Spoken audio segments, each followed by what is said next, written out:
స్నేహితులందరికీ నమస్కారం. నాకు అన్ని సబ్జెక్టుల కన్నా హిస్టరీ అంటే చాలా ఇష్టం. ఎందుకంటే మన తాత ముత్తాతల జీవనశైలి, మన దేశం గురించి మరియు మతాల గురించి భక్తిపరంగాను మరియు సైన్స్ పరంగాను మ్యాథ్స్ మరియు భాషలు ప్రతిదాని చరిత్ర ఉంటుంది. ప్రతి చెట్టుకి గుడికి గోపురానికి ఊరి పేర్లు ప్రతిదానికి చరిత్ర అంటూ ఉంటుంది.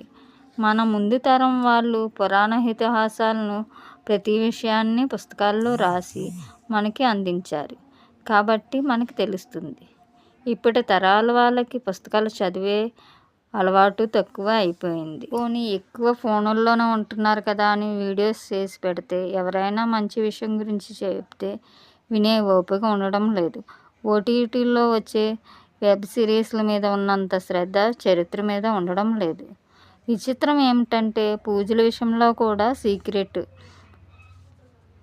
ఈ పూజ ఎలా చేయాలన్న విషయం కూడా పక్కోళ్ళకి చెబితే వాళ్ళు బాగుపడిపోతారేమో అనే స్వార్థం కూడా పెరిగిపోయింది.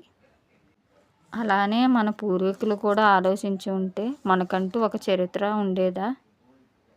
వీటిపై మీ అభిప్రాయం తెలియజేయండి. ఫ్రెండ్స్, ఈ మధ్య నేను ఒక పుస్తకం చదివాను.